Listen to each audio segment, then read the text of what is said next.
ನಮಸ್ಕಾರ ಸ್ನೇಹಿತರೆ, ನಮ್ಮ ನಂಬಿಕೆಗೆ ಸ್ವಾಗತ ಸುಸ್ವಾಗತ. ಸ್ನೇಹಿತರೆ, ಮಹಾಕುಂಭಮೇಳದಲ್ಲಿ 10 ಸಾವು ನೋವುಗಳ ಮಧ್ಯೆ ಆ ಪರಮಾತ್ಮನ ಕೃಪೆ ಮತ್ತು ಆಶೀರ್ವಾದವನ್ನ ಪಡೆದವರು ಅದೆಷ್ಟು ಮಂದಿಯೋ. ಅಂತೂ ಪ್ರಾಣ ಹೋದರೆ ಹೋಗಲಿ, ಅಮೃತ ಸ್ನಾನ ಆಗದ ಹೊರತು ಎಂದು ಪ್ರಯಾಗ್ರಾಜ್ಗೆ ದಾಪುಗಾಲಾಗ್ತಿರೋರ ಸಂಖ್ಯೆಗೇನು ಕಡಿಮೆ ಇಲ್ಲ.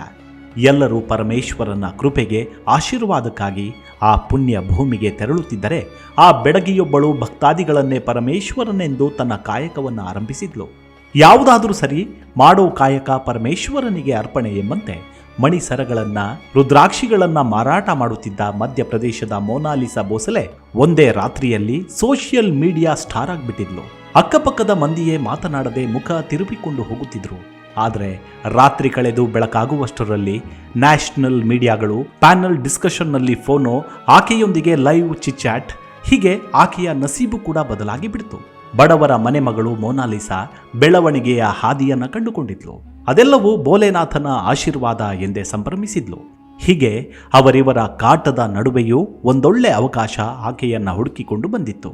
ಅಲ್ಲದೆ ಮೊನ್ನೆ ತಾನೇ ಕೇರಳದ ಚೆಮ್ಮನ್ನೂರು ಜ್ಯುವೆಲ್ಲರಿ ಪ್ರಚಾರಕ್ಕೆ ಮೊನಾಲಿಸಾಳನ್ನ ರಾಯಭಾರಿ ಮಾಡಿಕೊಳ್ಳಲು ನಿರ್ಧರಿಸಿ ಕಂಪನಿಯ ಪ್ರಚಾರ ರಾಯಭಾರಿಯನ್ನಾಗಿ ಮೊನಾಲಿಸಾಳನ್ನ ಘೋಷಿಸಲಾಗುವುದು, ಜೊತೆಗೆ ಆಕೆಗೆ 15 ಲಕ್ಷ ರೂಪಾಯಿ ಸಂಭಾವನೆ ನೀಡಲಾಗುವುದು ಎಂದು ಚೆಮ್ಮನ್ನೂರು ಕಂಪನಿ ಪದಾಧಿಕಾರಿಗಳು ತಿಳಿಸಿದ್ರು. ಆದರೆ ಇದಾದ ನಂತರದಲ್ಲೇ ಆಕೆಗೆ ಸರಿಯಾದ ಗುನ್ನ ಬಿದ್ದಂತಾಗಿದೆ. ಏನೂ ಇಲ್ಲದಾಗ ಕೈ ಹಿಡಿದು ಆಕಾಶವನ್ನು ತೋರಿಸಿ ಎಲ್ಲವೂ ಸಿಗುತ್ತಿದೆ ಎಂದು ತಿಳಿದಾಗ ಜಾಡಿಸಿ ಒದ್ದಂತೆ ಆಗಿಬಿಟ್ಟಿದೆ ಆಕೆಯ ಪರಿಸ್ಥಿತಿ. ಅಷ್ಟಕ್ಕೂ ಯಾಕಪ್ಪ ಹೀಗೆ ಹೇಳ್ತಿದ್ದೀನಿ ಅಂದರೆ, ಆಕೆ ದಿ ಡೈರಿ ಆಫ್ ಮಣಿಪುರ ಚಿತ್ರದಲ್ಲಿ ಹೀರೋಯಿನ್ ಆಗಿ ನಟಿಸುತ್ತಿದ್ದಾಳೆ ಎಂಬ ವದಂತಿ ಈಗ ಬರೀ ಬೋಗಸ್ಸಂತೆ ಅನ್ನೋ ಮಟ್ಟಕ್ಕೆ ಬಂದು ನಿಂತಿದೆ. ಅಷ್ಟಕ್ಕೂ ಇದು ನಿಜಾನಾ? ಏನಾಯಿತು ಸಿನಿಮಾ ತಂಡಕ್ಕೆ? ಹಾಗಾದರೆ ಮುಂದೇನು ಅನ್ನೋದನ್ನ ಇಂದಿನ ಸಂಚಿಕೆಯಲ್ಲಿ ನೋಡೋಣ. ಅದಕ್ಕೂ ಮುನ್ನ ನಮ್ಮ ನಂಬಿಕೆಗೆ ನಿಮ್ಮ ಬೆಂಬಲವಿರಲಿ. ಸ್ನೇಹಿತರೆ, ಟ್ವಿಟರ್ನಲ್ಲಿ ಆ ಒಂದು ಪೇಜ್ನಲ್ಲಿ ಮೊನಾಲಿಸಾ ಫ್ಯೂಚರ್ ಸಿನಿಮಾದ ಬಗ್ಗೆ ಕಳವಳ ವ್ಯಕ್ತವಾಗಿತ್ತು. ಕ್ರಾಂತಿಕುಮಾರ್ ಅನ್ನೋ ಪೇಜ್ನಿಂದ ಸ್ಯಾಡ್ ನ್ಯೂಸ್ ಎಂದು ಪ್ರಾರಂಭಿಸಿ ಮೊನಾಲಿಸಾ ಸಿನಿಮಾದ ಬಗ್ಗೆ ಒಂದಷ್ಟು ಗೊಂದಲಗಳನ್ನು ವಿವರಿಸಲಾಗಿತ್ತು. ಏನಪ್ಪ ವಿಷಯ ಅಂತ ಚೆಕ್ ಮಾಡಿದಾಗಲೇ ಆ ಸಂಗತಿ ಹೊರಬಿದ್ದಿದೆ.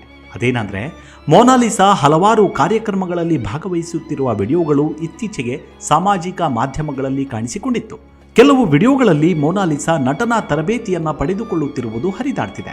ಇದೆಲ್ಲದರ ನಡುವೆ ಸನೋಜ್ ಮೇಲೆ ಮೊನಾಲಿಸಾಗೆ ಮೋಸ ಮಾಡಿದ ಆರೋಪವಿದೆ. ನಿರ್ಮಾಪಕ ಜಿತೇಂದ್ರ ನಾರಾಯಣ್ ಅವರು ಸನೋಜ್ ವಿರುದ್ಧ ಈ ಆರೋಪಗಳನ್ನು ಮಾಡಿದ್ದಾರೆ. ಹಿರಿಯ ಪತ್ರಕರ್ತರಾದ ಅಭಿಷೇಕ್ ಉಪಾಧ್ಯಾಯ ಎನ್ನುವವರು ತಮ್ಮ ಯೂಟ್ಯೂಬ್ ಚಾನೆಲ್ನಲ್ಲಿ ಒಂದು ಇಂಟರ್ವ್ಯೂವನ್ನು ಮಾಡಿದ್ದಾರೆ. ಅದರಲ್ಲಿ ಮೊನಾಲಿಸಾ ಒಂದು ದೊಡ್ಡ ಜಾಲಕ್ಕೆ ಸಿಕ್ಕಿಬಿದ್ದಿದ್ದಾರೆ ಎಂದು ಬಹಿರಂಗಪಡಿಸಿದ್ದಾರೆ.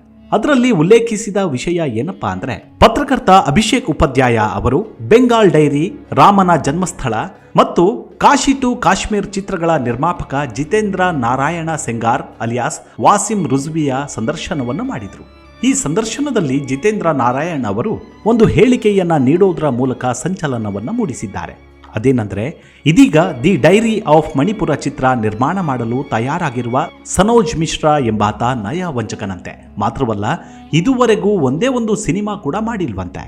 ಸಾಲದಕ್ಕೆ ಜನರ ದುಡ್ಡು ತೆಗೆದುಕೊಂಡು ಮೋಸ ಮಾಡಿದ್ದಾನೆ, ಹಲವಾರು ಕೇಸ್ಗಳಿವೆ ಎಂಬ ವಿಚಾರವನ್ನ ಸ್ಫೋಟಿಸಿರುವುದು ಮೊನಾಲಿಸಾ ಹೀರೋಯಿನ್ ಆಗೇ ಬಿಟ್ಲು ಅಂತ ಕಾಯುತ್ತಿರುವವರ ಪಾಡು ಹೇಳುತ್ತಿರದಾಗಿದೆ. ಅಲ್ಲದೆ ಮೊನಾಲಿಸಾಳನ್ನ ಹಾಕಿಕೊಂಡು ಮಣಿಪುರ ಡೈರಿ ಮಾಡಲು ಹೊರಟಿರೋದೆಲ್ಲ ಪ್ರಚಾರಕ್ಕಾಗಿ, ಅದೆಲ್ಲ ಬೋಗಸ್, ಯಾವುದೇ ಕಾರಣಕ್ಕೂ ಆ ಸಿನಿಮಾ ಸೆಟ್ಟೇರೋದಿಲ್ಲ ಎಂದಿದ್ದಾರೆ. ಮೊನಾಲಿಸಾ ಕುಟುಂಬದವರು ಆ ನಯವಂಚಕ ಮಿಶ್ರಾನ ಮಾತಿಗೆ ಮರುಳಾಗಿ ತಮ್ಮ ಮಗಳನ್ನ ಆತನೊಂದಿಗೆ ಕಳುಹಿಸುತ್ತಿದ್ದಾರೆ. ಇದು ಮುಂದೊಂದು ದಿನ ಭಾರಿ ತಿರುವಿಗೆ ಕಾರಣವಾಗುತ್ತೆ. ಆಕೆಯನ್ನ ಕರೆದುಕೊಂಡು ಅಲ್ಲಿ ಇಲ್ಲಿ ತಿರುಗಾಡಿ ಬೋರಾದ ಬಳಿಕ ಆಕೆಯನ್ನ ಅದೇ ಜೋಪಡಿಗೆ ಬಿಡ್ತಾರೆ. ಇದು ಶತಸಿದ್ಧ. ಇನ್ನಾದರೂ ಆಕೆಯನ್ನ ಆಕೆಯ ಕುಟುಂಬಸ್ಥರೇ ಭದ್ರ ಮಾಡಿ ಮುಂದಿನ ಭವಿಷ್ಯವನ್ನ ಅವರೇ ನೋಡಿಕೊಳ್ಳುವುದು ಉತ್ತಮ ಎಂದು ಹೇಳಿದ್ದಾರೆ. ಅಲ್ಲದೆ ಈ ಮುಗ್ಧ ಹುಡುಗಿಯನ್ನ ಸಿನಿಮಾಗಳಲ್ಲಿ ಕೆಲಸ ಮಾಡುವಂತೆ ಆಮಿಷ ಒಡ್ಡಿ ಅವರೊಂದಿಗೆ ಅನುಚಿತವಾಗಿ ವರ್ತಿಸ್ತಾನೆ ಮಿಶ್ರಾ. ನನಗೆ ಸನೋಜ್ ಜೊತೆ ಕೆಲಸ ಮಾಡುವಾಗ ತುಂಬಾ ಕೆಟ್ಟ ಅನುಭವವಾಗಿತ್ತು. ಸನೋಜ್ ಮತ್ತು ನಾನು 3 ಚಿತ್ರಗಳಲ್ಲಿ ಒಟ್ಟಿಗೆ ಕೆಲಸ ಮಾಡಿದ್ದೇವೆ. ಅವನ ನಡವಳಿಕೆ ಸರಿಯಿಲ್ಲ, ಹಾಗೆ ಆತ ನಂಬಿಕೆಗೆ ಅರ್ಹನಾದವನಲ್ಲ ಎಂದು ಕಿಡಿಕಾರಿದ್ದಾರೆ. ಮೊನಾಲಿಸಾ ಮತ್ತು ಅವರ ಕುಟುಂಬದ ಬಗ್ಗೆ ನನಗೆ ತುಂಬಾ ವಿಷಾದವಿದೆ. ತುಂಬಾ ಕಷ್ಟಜೀವಿಗಳು ಅವರು. ಆದರೆ ಸನೋಜ್ ಮಿಶ್ರಾ ಅವರಂತಹ ಜನರು ನಿಮ್ಮ ಬಾಗಿಲಲ್ಲಿ ನಿಂತು ಕರೆದರೆ ಯಾವುದೇ ಪ್ರಶ್ನೆ ಮಾಡದೆ ಅವರು ತಮ್ಮ ಮಗಳನ್ನ ಸನೋಜ್ಗೆ ಒಪ್ಪಿಸಿದ್ದಾರೆ. ಇದೇ ವಿಚಿತ್ರ ಎಂದು ಜಿತೇಂದ್ರ ಹೇಳಿದ್ದಾರೆ. ಈ ಸಂದರ್ಶನದಲ್ಲಿಯೇ ಜಿತೇಂದ್ರ ಅವರು ಪ್ರಸ್ತುತ ಯಾರೂ ಸನೋಜ್ ಅವರೊಂದಿಗೆ ಕೆಲಸ ಮಾಡಲು ಸಿದ್ಧರಿಲ್ಲ ಎಂದು ಹೇಳಿಕೆ ಕೊಟ್ಟಿದ್ದಾರೆ. ಜಿತೇಂದ್ರ ಮತ್ತು ಸನೋಜ್ ನಡುವಿನ ವಿವಾದ ನಡೆಯುತ್ತಿರುವಾಗಲೇ ಮೋನಾಲಿಸಾ ತನ್ನ ಮೊದಲ ಚಿತ್ರಕ್ಕೆ ಎಷ್ಟು ಹಣ ಪಡೆದಳು ಎಂಬುದರ ಬಗ್ಗೆಯೂ ಸಾಕಷ್ಟು ಚರ್ಚೆ ನಡೀತಿದೆ. ಮೋನಾಲಿಸಾ ತಮ್ಮ ಮೊದಲ ಚಿತ್ರಕ್ಕೆ 21 ಲಕ್ಷ ರೂಪಾಯಿ ಸಂಭಾವನೆ ಪಡೆಯಲಿದ್ದಾರೆ ಎಂಬ ವದಂತಿಗಳಿವೆ. ಅದರಲ್ಲಿ 1 ಲಕ್ಷ ರೂಪಾಯಿಗಳನ್ನು ಮುಂಗಡವಾಗಿ ಈಗಾಗಲೇ ಪಡೆದುಕೊಂಡಿದ್ದಾಳೆ ಎನ್ನಲಾಗಿದೆ. ಅಲ್ಲದೆ ಮಾಧ್ಯಮ ಸ್ನೇಹಿತರೊಂದಿಗೆ ಮಾತನಾಡಿದ ಮೋನಾಲಿಸಾ ತನ್ನ ಹರುಷವನ್ನು ಕೂಡ ವ್ಯಕ್ತಪಡಿಸಿದ್ದಾಳೆ. ನಮಸ್ತೆ, ನಾನು ಮಹಾಕುಂಭದಲ್ಲಿ ರುದ್ರಾಕ್ಷಿಗಳನ್ನು ಮಾರುತ್ತಿದ್ದೆ. ಆದರೆ ವಿಧಿ ನನಗಾಗಿ ಬೇರೆ ಯೋಜನೆಗಳನ್ನು ಮಾಡಿದೆ. ಶಿವ ಮತ್ತು ಸಂತರ ಆಶೀರ್ವಾದದಿಂದ ನಾನು ಜನಪ್ರಿಯತೆಯನ್ನು ಗಳಿಸಿದ್ದೇನೆ. ನಾನು ನಿಮ್ಮೆಲ್ಲರಿಗೂ ಕೃತಜ್ಞಳಾಗಿದ್ದೇನೆ.